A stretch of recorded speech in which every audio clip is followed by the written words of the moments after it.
Today, it is my pleasure to have Lile Koridze here with us, and she is a fantastic, well-known chess player as well as streamer. Lile, could you please tell us a little bit about how you got started with chess? Hello, everyone. And yes, so I started playing chess when I was around 8 years old. So it's like I have been playing chess more than 11 years. And since then, it became my life. And I started playing chess when at school. And to be honest, from the beginning, I was not looking chess like professional. It was more like hobby, but eventually when I started playing more and more classical tournaments, over the board classical tournaments, and I got really good achievements, then I found myself playing chess more and more, and eventually I became professional chess player. Wow, that's really cool. So was your school like a little bit stronger in terms of the kids that were playing chess? Like you've grown very strong in a relatively short amount of time and at a young age. So do you think that the relative strength of the people around you when you were in school helped that growth be faster, or what are some things that contributed to how strong you become with chess? Well, yes, Georgia chess is really strong, and I have grown around really amazing chess players. And here are many competitions, and which helped me since childhood to participate and how can I say become more strong in chess. And yes, playing around them, having like a good coaches helped me to become player like I am now. What age did you have your first coach? You mentioned starting when you were like 8 years old. When did you Mhm. kind of realize maybe this is something I should take more seriously and maybe get a coach? Well, actually, when I started playing chess, I was at school, and we had like on first grade, we had these chess lessons, and we had our like teacher, like chess teacher, like she was teaching like other like chess players, and now she is doing as well.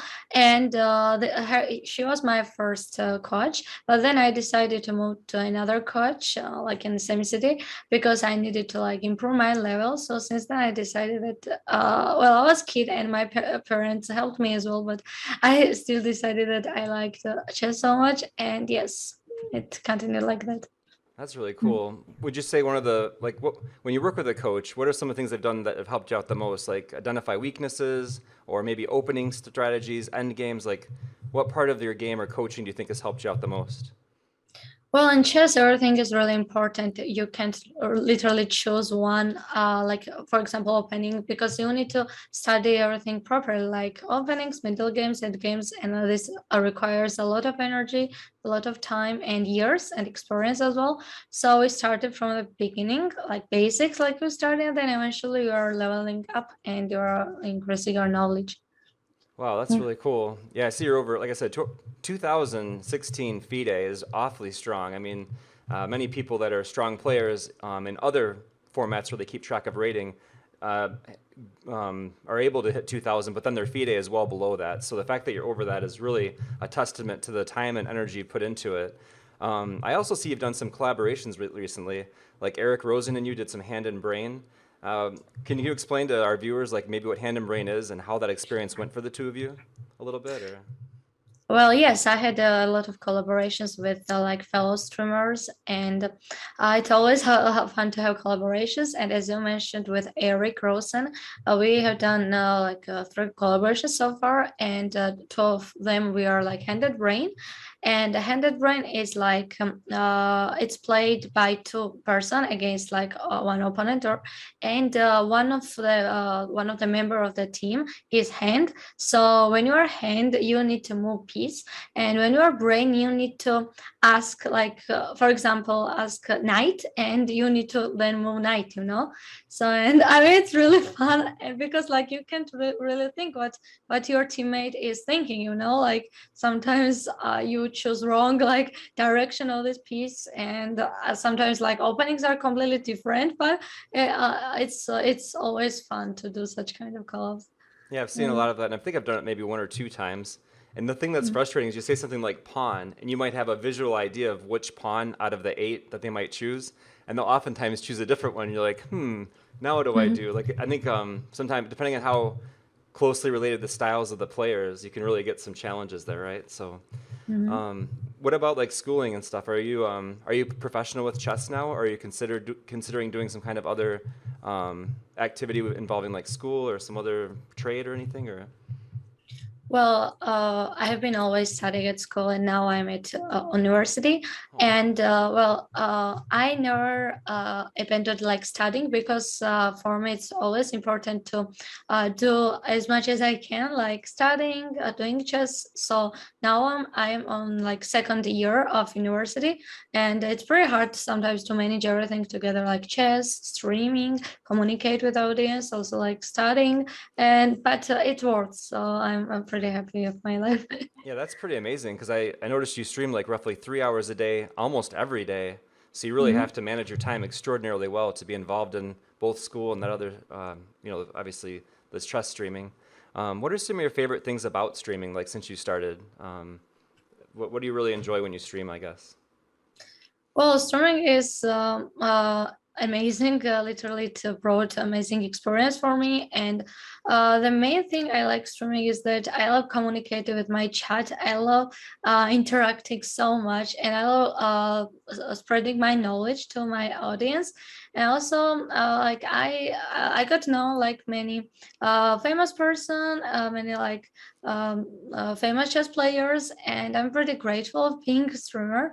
And yes, it's pretty cool, and it's like my job now, and I always enjoy streaming as much as I really can. That's really cool. Who's your favorite chess player? Like, if you had like to choose one, I guess, out of all of the. It has been always hard for me to answer this question because like I have many favorite chess players. I used to say that my favorite chess player was Bobby Fischer, but it's really hard to choose because I mean I have seen a lot of games. I've played modern top GMs or like world chess champions, like or previous like centuries, and I mean it's pretty hard for me to choose which one.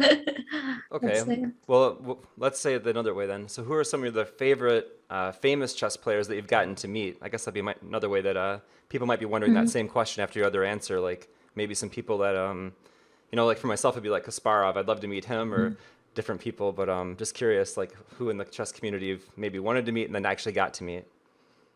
Well, I was honored to meet Vishy Anand. Um, yes, I mean, he got lecture like I attended to his lecture like, and it was like just well amazing experience because like, his knowledge is like wonderful like, and also like I met other like strong chess players and top GMs like Hikaru Nakamura. I took picture with him only. This was just only meeting. Also Leon Aroni, and also like I think Wesley saw as well. Like yes, but I would love to meet many like top chess players, and would be like really cool. Did any of them play any games with you? Like, were you able to maybe get like a blitz game or anything related to chess with them, or just kind of a chance to talk more than? Just chance to talk. I could not. I was not able to play with them, but hopefully one day I'll be able. I don't know. Yeah, that seems like it'd be really exciting. Mhm. That's so cool. I think many of us, we study chess. We hope to have encounters like that with those people, and I know myself that would be really exciting for me.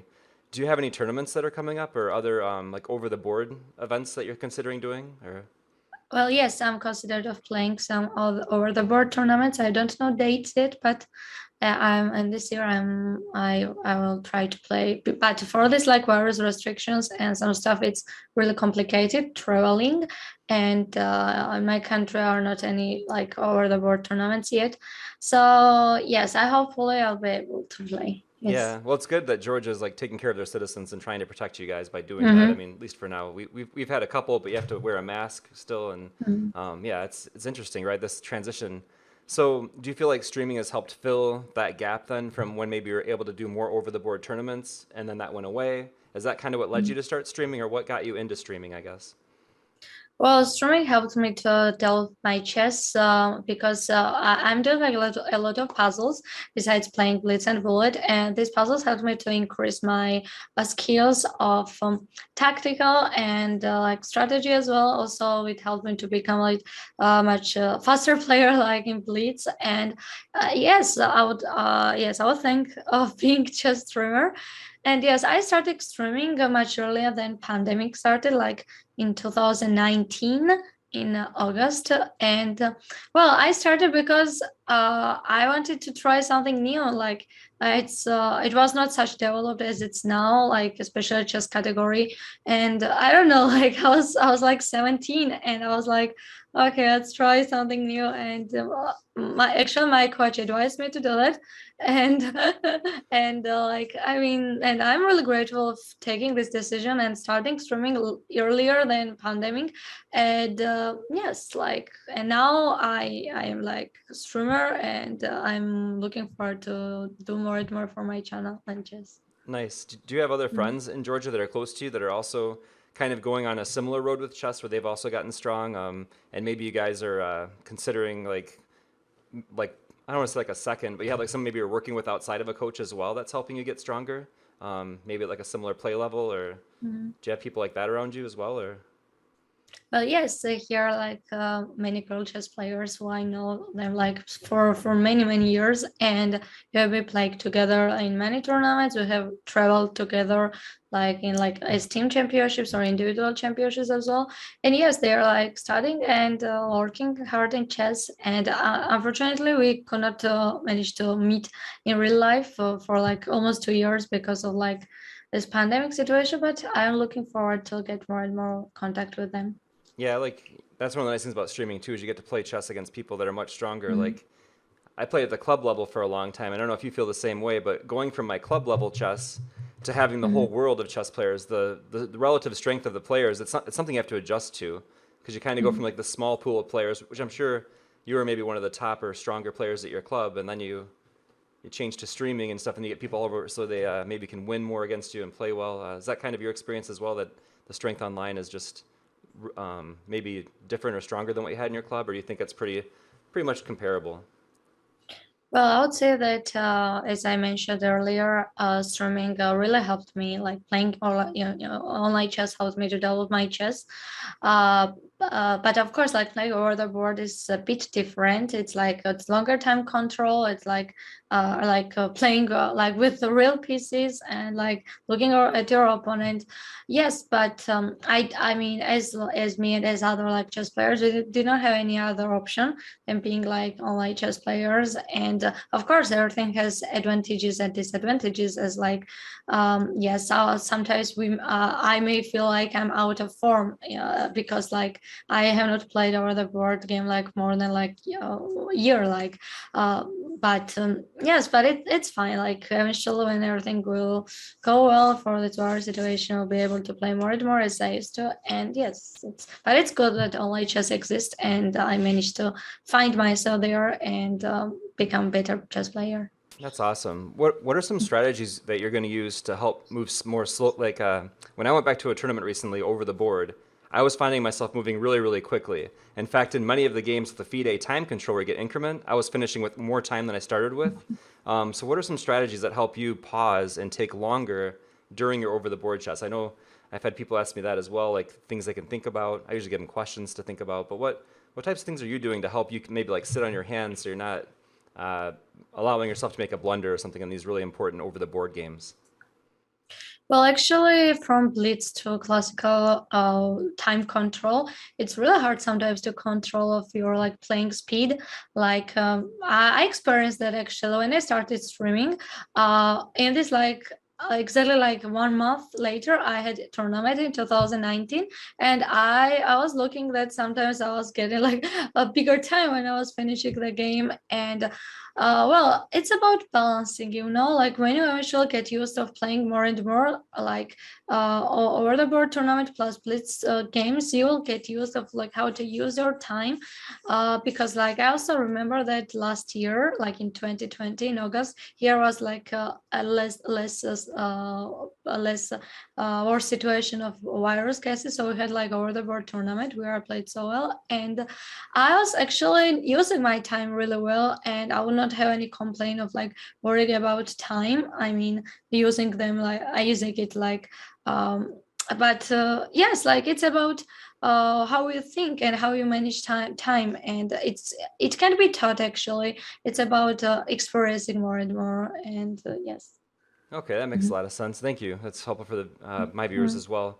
What about like books? Have you done much with chess books or Chessable? Like what is besides the coaching and friends playing you and stuff? What are some other ways that are helping you grow your chess knowledge? Of course, chess books are really important, classical chess books. And yes, of course, it's really helpful to analyze some chess games using the chess books or the board. And when I started reading these books like years ago, and it actually helped me so much of like learning.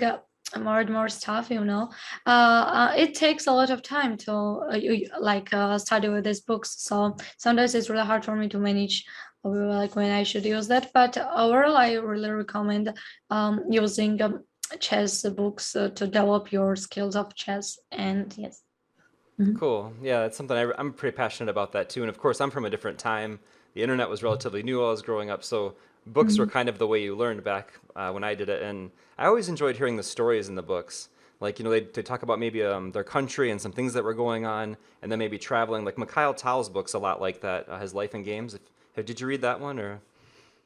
Yes, I read some books, yes, and sometimes I mean I was reading that in like Russian, so sometimes it's translating these titles into English. It's a bit complicated. Oh, wow. So. Mhm. How many languages do you speak?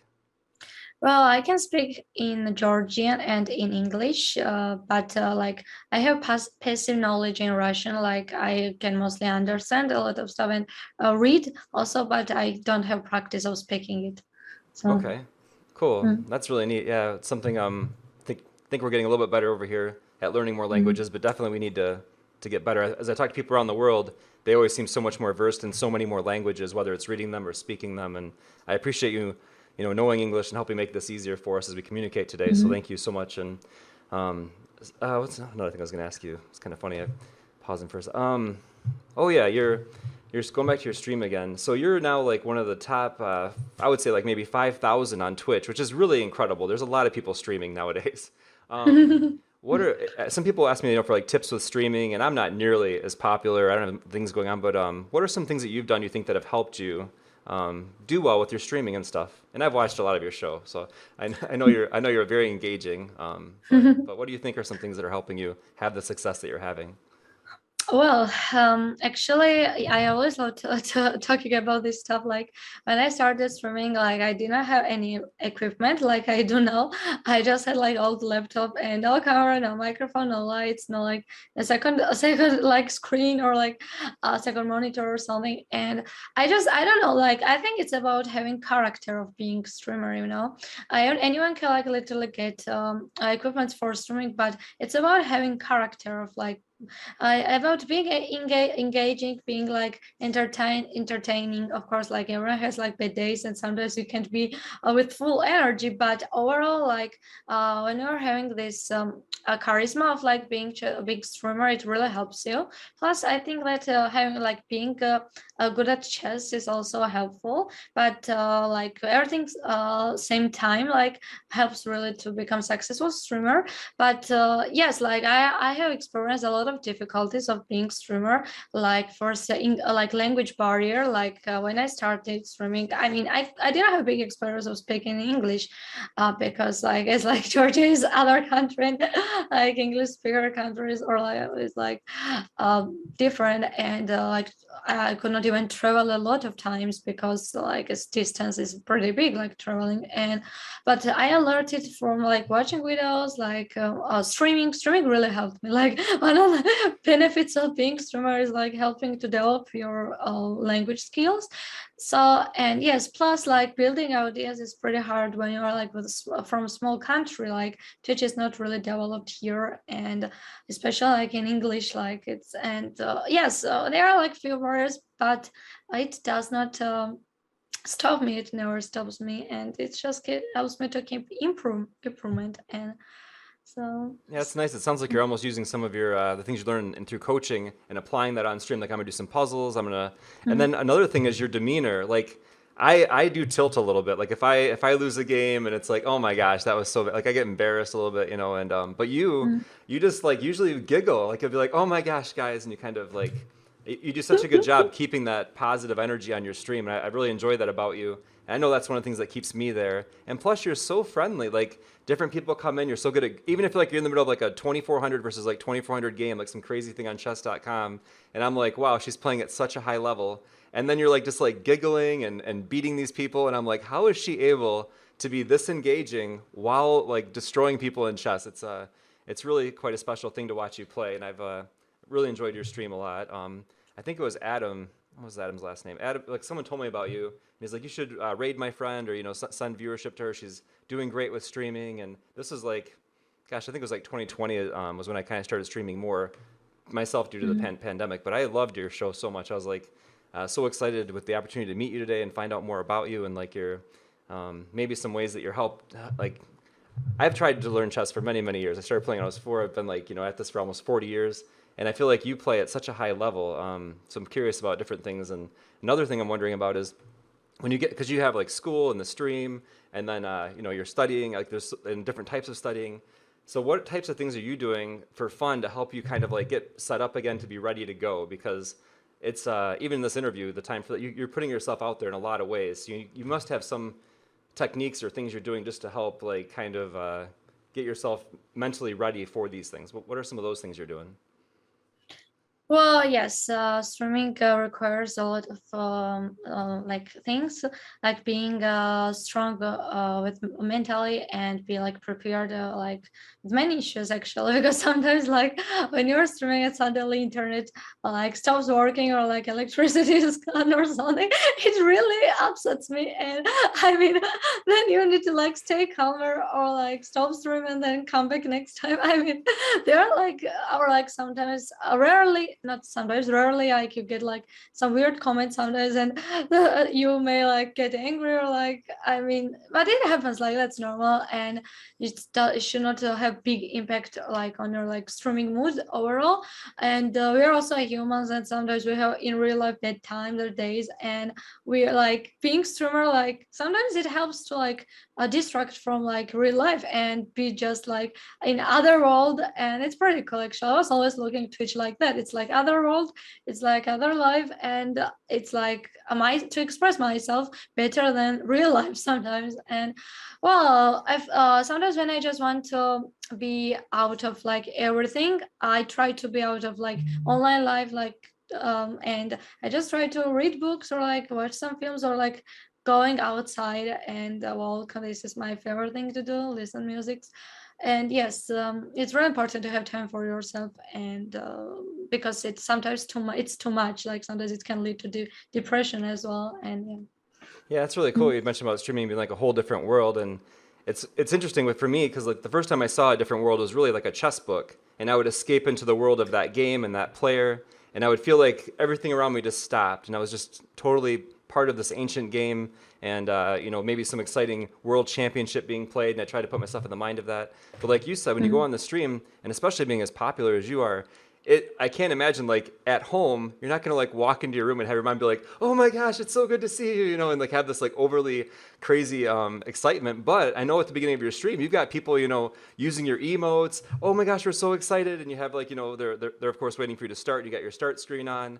I think that has to be a fantastic thing for you. And I was sorry to hear that there are occasionally comments that are maybe not as positive. But I think overall, the base of your fans are, really there helping support you and keep that positive attitude going. And I'm excited to see like how you develop as a chess player, and also to see where this stream goes. If you end up, we've seen people like maybe like Botez go on with Hikaru and stuff. It'd be Mhm. cool to see you in some of those. Have you considered doing that stuff with like Gotham chess and some of these other like they do like the 4-player chess? Have you done any of that stuff or? Well, first of all, I would mention yes, I'm really grateful of having my really cool community. They are like really supportive towards me, and I appreciate always their like engagement, their support, and their loyalty. So yes, these people like help me to keep going and keep on. Plus, eventually new people join the streams, and that's pretty cool. Also, well, yes, so of course, my goals besides being chess player is that become bigger and bigger chess streamer as well. And yes, hopefully one day I'll be able to reach my goals that I have. And yes, I have done like variant streaming, like 4-player chess, like with like different streamers, and also like yes, there are like plenty of things I have done on, on streaming, like in chess. And yes, hopefully one day I'll be able to reach such like biggest streamers on Twitch as you mentioned about. And yeah. Wow, uh, I kind of thought about it as kind of already being there. Because remember, like Twitch is across like all kinds of different games, and like to be in the top 5,000, there are like it's mhm, there's a lot. I mean, when I look at where like even where I'm at, like it's like hundreds of thousands, right? So mhm, the fact that you're in like the top 5,000 already to me has you being like one of those elite streamers, one of those people mhm. that is kind of more famous. You definitely have a following, and so I would, as much as it's hard to be happy with where you're at, I would try sometimes just to say I have made it, and be happy with that. You're gonna keep obviously doing well and stuff, but it's been a real pleasure to just see your stream continue to grow. Have you considered doing it like? And right now, I know you mentioned the pandemic kind of limiting some of this, but community events like I think Botaz went to like some parks and stuff. Maybe people were less aware of who she was, so she was like playing like some hustlers with chess in the park. Do you guys have that kind of community in Georgia where there's people outside in like normal times playing chess and stuff that you can join and do those kind of things? Well, actually, it's a big culture here. Like looking people like in the streets, like playing chess. There are like some places as well. But now I just try to avoid like being in places where like a lot of people. Just I try to take care of health more, and like that's really cool thing from Botis Live that they did such amazing stuff of chess. And yes, I hopefully one day I'll be able to do similar thing in Georgia, but I think it will be pretty hard like in language barrier because I will Mm. be speaking in Georgian, then I'll need to translate it in English. And yes, it will be possible eventually, but still I have like other plans, and there are a lot of things to do, like. And yeah. Yeah, yeah. One trick for that could just be like putting the captions at the bottom. Like I know like I think they put like a chessboard up, like because you can't see them playing bros. They put a board up on the screen, so some post processing could make that easier for you. And I'm sure you'll have friends or people that could help out with that, or get that done. I don't speak Georgian, but if I did, I wouldn't mind trying to help, with that. And I would enjoy like hearing some of that. How do you say like some of the chess terms and stuff in Georgian? Like if I wanted to say like king, queen, pawn, knight, rook, bishop, that stuff. Like how do you can we hear some of those words in Georgian or Okay, so well, first of all, let's start with chess, and chess translates like chadraki, adraki? chadraki, Adraki. chadraki. Adrak? I'm not there. It's gonna We take me have a some while. letters. We have some letters which is really hard to pronounce, like ch, for example. Okay. So it's like Chadrak is some pronounced like that, but Chadrak it's like that. But there are like easier ones actually to Chadrak? learn. Chadrak? Chadraki. Chadraki. Yes, something like that. Chadraki. Okay. Eventually, when you hear more and more repeat, you will get used this letter actually. Okay. But there are like easier ones, like for example, Queen. Like it's like Lazieri, Lasieti. Lazieri, Lasieti. Is it a Z? Lazieri, Lazieri, Lazeri. Lazieri. Lazieri. Yes, kind of. It's gonna take me a long time. If I'm gonna learn Georgian, I better get that Rosetta Stone get going or something. I'm trying, but I actually teach my community Georgian. We have this like channel points. To redeem the channel points, you will learn some words from me. oh, that's kind of cool. That's good. I mean, it does seem like something that's really interesting. I tried learning some other languages. I remember for a while I was trying to learn Russian. Like Malchiki, I think was like child or something, or I don't know. There's like No, I was watching oh these. no, no, this is right. In Malchiki is in Malchiki is in Russian. It's not in Yeah, Georgian. that's what I'm saying. I was Yes. trying to learn Russian a while back because I Uh-huh. thought it'd be really cool to be able to speak Russian for the sake of just talking to different players around the world. And I had all kinds of languages I wanted to learn, but it was so hard. And then if you're not practicing it or speaking it with someone else, like it's almost impossible, I feel like, to get fluent at it because you're not just going to sit in your house talking to yourself in Russian. Or I try to like think when I was out at the store. What are some strategies you've used for like learning languages, I guess, because you've learned a lot of them. Do you do that kind of stuff, or like when you're out somewhere, you try to like think in the other language, or when you're thinking about like an item or something, or how are you growing all these languages and like keeping yourself up with them? Well, actually, yes. I have heard somewhere that when you start thinking in other language, it means that you know this language already. And well, nowadays, I think that I start thinking in English many times, like, and because of like I have like when communication like in this language, like streaming all time. And the most important thing of learning languages is that how to learn languages is that communication, it really helps. Plus read like listening, like videos, listening a podcast or something, it's really helpful. And plus reading a lot of stuff. And yes, I think that eventually I hope that I will be able to speak in fluently. So yeah. I think you do Mhm. fine now. I mean, I'm understanding you very well, and on your stream, I always understand you very well. I don't think you're struggling too much at all, and the fact that you can Mhm. even converse, back and forth and stuff, it's very impressive. Being that like you said, you weren't as strong with it in 2019, so only a couple years, you've really grown a lot with it quickly. Um, so when you're at like an over the board event, what are some snacks or like what kind of things do you bring with you to help? Because those events can last a long time. We're talking like Mhm. 5 hour days, 10 hour, like they're long days, right? Probably closer Mhm. to 10 hour days, I guess. What kind of like snacks and stuff are you giving yourself to kind of stay fueled for that? Like what are some of your favorite snacks, I guess, to keep you going? Well, I remember that my parents and like coaches always telling me that to take like food or like not food exactly like snacks like chocolate when I'm like playing because when you're like playing like for 5 hours it's really necessary to bring some snacks. And but you it's more like it I mean ethical not to eat in front of like opponent, but it's really important. Right. Yeah. It's Speaking of that, that's one of my pet peeves. This is like many years ago, but somebody brought like coffee, like a one of those like just a mug of coffee, I guess, and he was like sipping on it, like really annoyingly sipping on his coffee. Have you had any kind of like things like that where someone does something that's just really like, why are you doing this during an over the board event? Are people usually pretty polite and not distracting you with like weird, like hand tapping or something? Well, What? actually, there have been such situation, especially when I was kid. I mean, but I was not like eating too much. Like when I was like playing over the board tournaments. I mean, sometimes I was just standing up and maybe eating, but I usually love drinking water, so I do not have any such kind of experience from me. But there have been sometimes I was when I wanted to eat something, I was offering my opponent. I remember here when I was participating, I like chocolate and I was offering my opponent to eat to Reese. I mean, I don't know. Too kind purchase, I think. they're they're like all excited because you're like, would you like? And they're like, a draw, a draw, a draw, and you're like, chocolate. And you're like, oh, not the chocolate. I was hoping for a draw against her. She's offering me candy if she beats me. What is this? That's great. Exactly. I mean, yes, this was so funny. Like,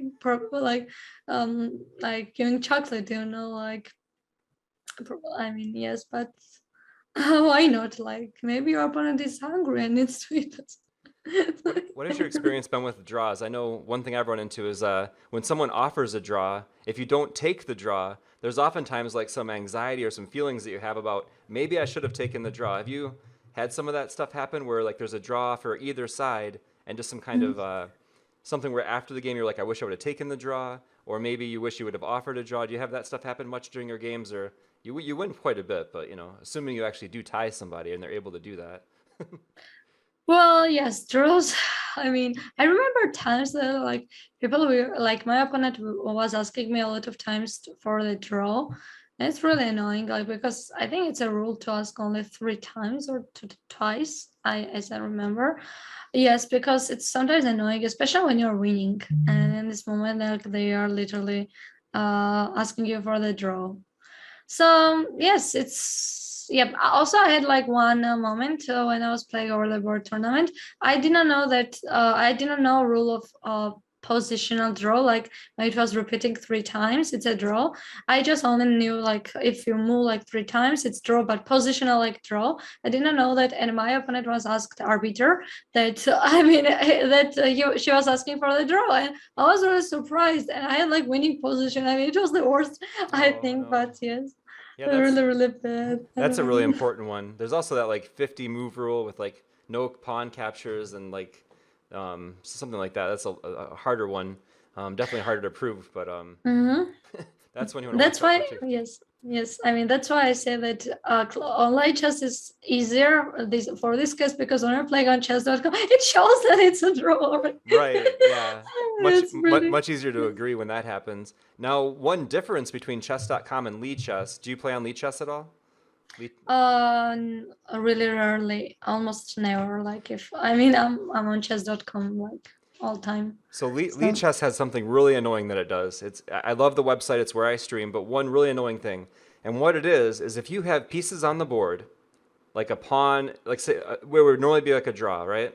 Mhm. If there's any way you could checkmate your opponent, they lose the game if there's some way to put your pieces in that position to have that checkmate. So that differs from chess.com because chess.com says it has to be forcing. Like you have to be able to move your pieces in a way that would force the checkmate. Whereas Mhm. Lee Chess is like if they put their knight here and their king here and they're, you know what I mean? Like you could mate like king and bishop versus king and knight or some ridiculous Mhm. thing, but they'll award that win. And I remember this Mhm. type of thing happened against Chess Coach Net, and I felt really bad because I did not know about that. But we played a game and he actually like he lost the game where he should have had a like there was anyone looking at the board would say that is 100% a draw.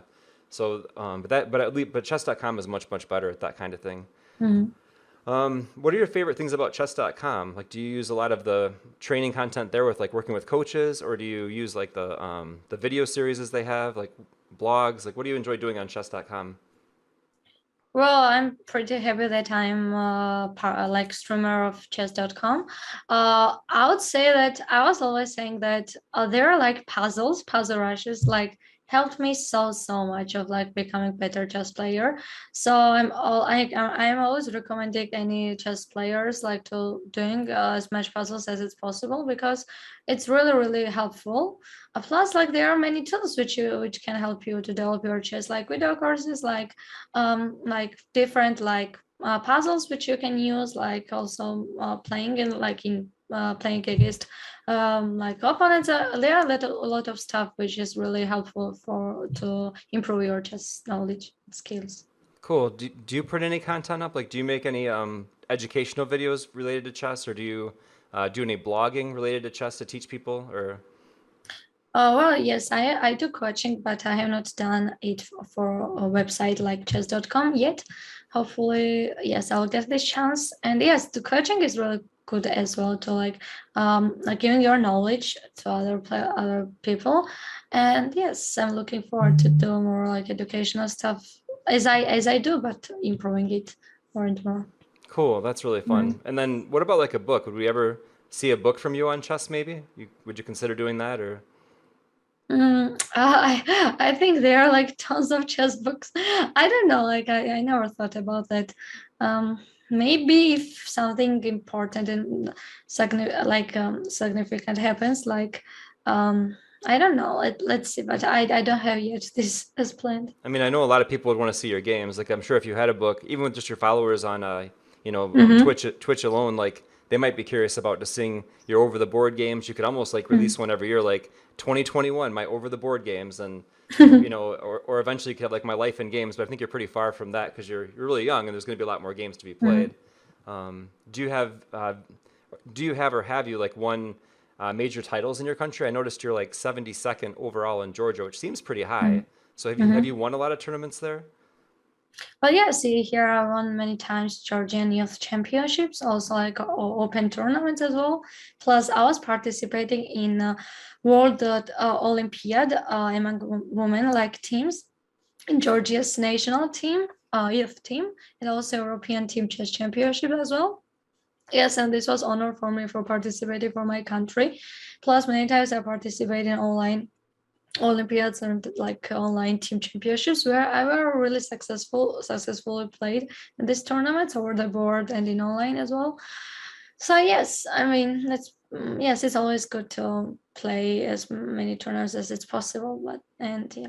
How would you describe your style? Like, would you say that you're more of like an attacking player, or more of like a sound positional player, sacrificial? Like, what describes your play with chess? What do you think are some of the things that really make you stand out with the game? Well, I can't literally say what kind of player I am because I play positional chess as well and dynamic chess as well. It always depends the situation, and as it's known, it's always if you're like strong chess player, and they always are strong in like both terms of like chess, like dynamic or like positional. So yes, both of them are really necessary. Nice. Yeah, that's it's tough. I think to be both. Like I'm definitely I prefer closed positions and then like Mm-hmm. taking the win like with win a pawn, kind of work through the game and win. But when it's more open, like the king pawn openings and stuff, some of those get really challenging really quickly, and you can find yourself like in some serious trouble. Um, when you're playing, what are some of your favorite openings? I guess you don't have to like say which ones you use in tournaments necessarily, but like what are some of your favorite openings that you've learned or that you really enjoy? Well, how exactly say that? I mean, I liked Catalan so much, and it was my favorite. But eventually, when I learned more and more chess openings, I can't literally choose one because sometimes, even though it was my favorite opening, I had like dead moments when I was not like playing well or like. So now I decided not to choose specific opening and consider it as my favorite. Nice, that's really smart. I agree. And it also allows you to do transpositions then to go to a different Mm, opening based on where their pawns are at. Like mm, in the Benoni, for example, I'll look for things like if they played mm, A3, right? Because then if they put A3 on the board, mm, they're probably going to want A4, right? That kind of stuff. So I imagine you're doing some of that as well. And I've seen it on your stream. You're really good and really fast mm. at seeing those things. Um, what about endgame books? Like, do you have any recommendations for anybody if they're trying to learn endgames? One in particular? Well, I don't exactly remember the name, but um, Dvoretsky's books are really good for end games. I can't literally recommend one exactly because there are like many of them which are really helpful. So I mean, it's available like book magazines or like a book, yes, markets or like they're like on in online as well, and you can just literally That's uh, true too. Yeah. find So it here. Dvoretsky's Mm, Endgame Manual, the one you mentioned there. mm, And then, mm, what about books of games? Who are some of your favorite players? You mentioned Fisher earlier, but people you've really enjoyed seeing their games and mhm. playing through them. What, My first book and my favorite is like Alexander Alekhin's 300 best chess games, and it really had really good impact on me. Like I learned many stuff from his games, and yes, it's yes, and also like there are like many books I read.